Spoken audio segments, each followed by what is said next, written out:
This interpretive film and performance project has been produced by New Orleans Jazz National Historical Park. The program was funded by the National Park Service's Lower Mississippi Delta Initiative, an organization that strives to highlight culture and heritage in the Lower Mississippi Delta.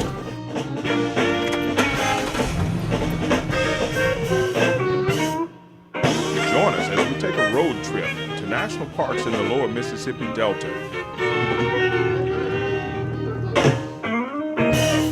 Oh yeah.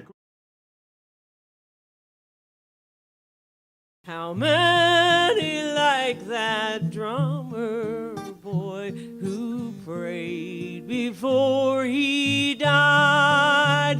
How many like that drummer boy who prayed before he died?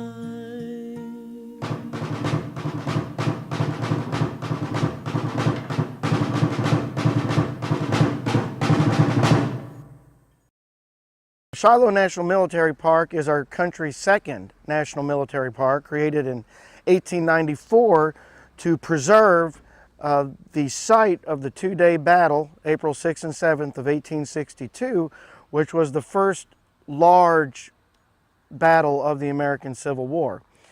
By the end of the second day, April 7th, 110,000 men will have been fighting on these 6,000 acres.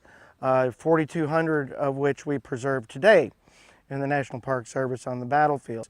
Prior to the Battle of Shiloh, the casualty rate in the earlier battles was 6 to 9%. Here it's 25%.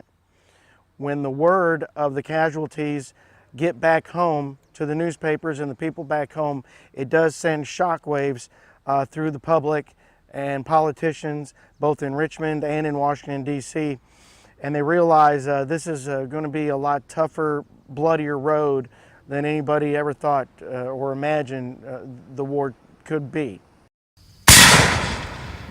Well, this is the second of a series of disasters befalling the Confederate Army that spring of 1862.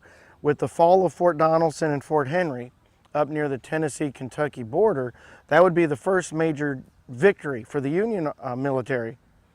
That leads directly to the Union military establishing a camp here at what we know now the battlefield of Shiloh, and what they were referring to as Pittsburgh Landing at the time. Over the field where April rain solaced the parched one stretched in pain.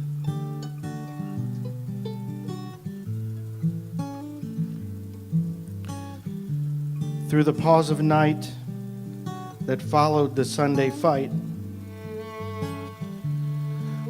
around the church of Shiloh. Well, the major lesson is kind of connected more to the amount of casualties that were here.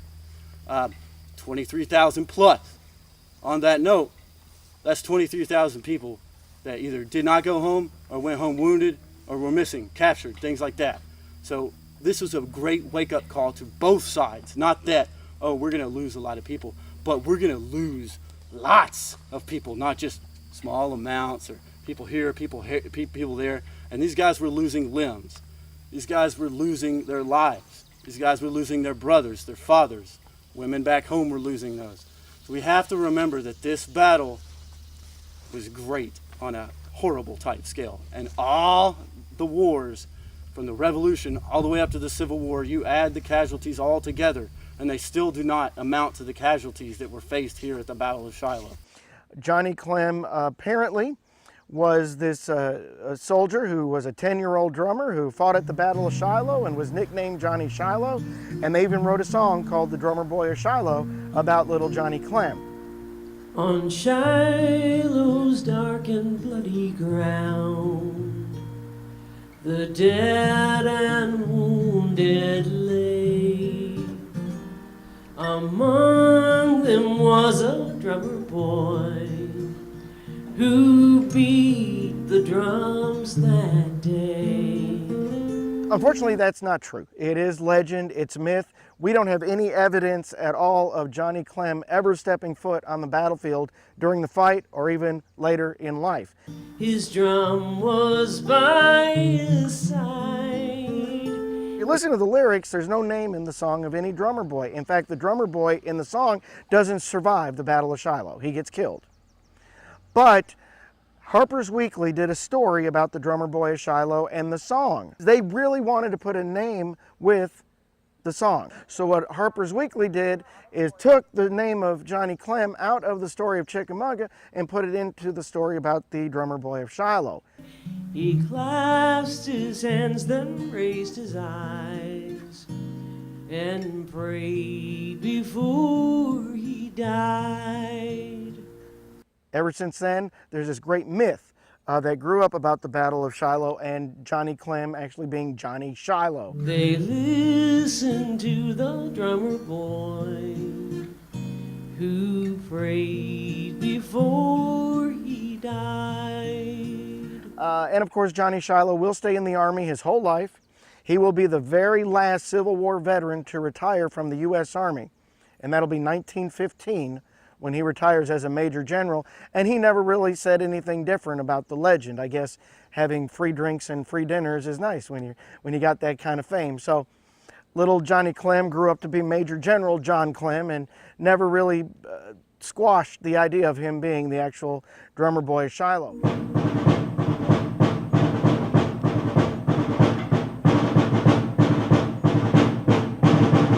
It's a wake-up call to everyone that this is not just some simple war.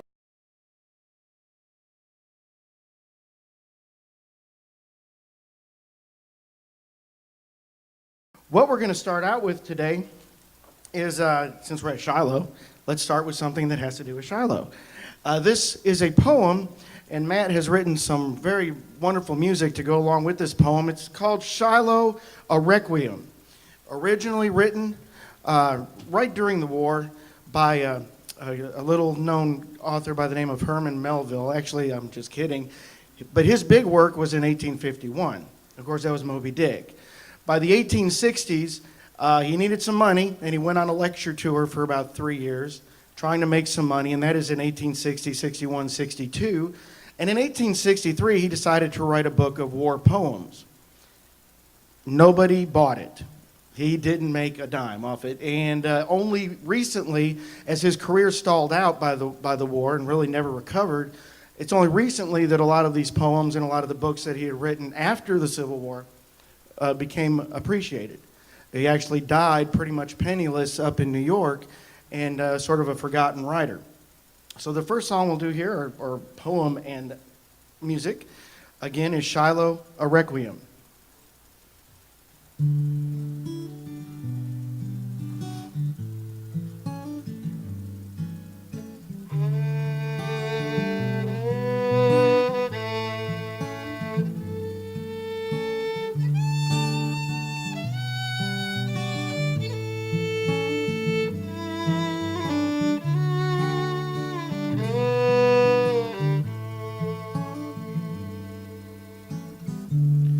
Skimming lightly, wheeling still, the swallows fly low. Over the field in clouded days, the forest field of Shiloh.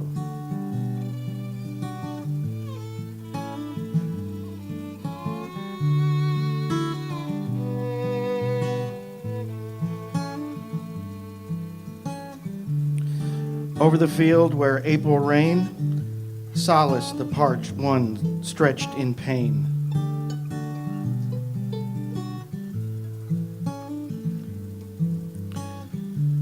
Through the pause of night that followed the Sunday fight around the church of Shiloh.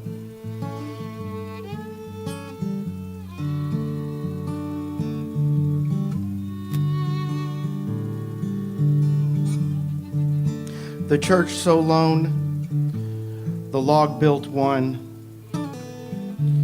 that echoed to many a parting groan and natural prayer.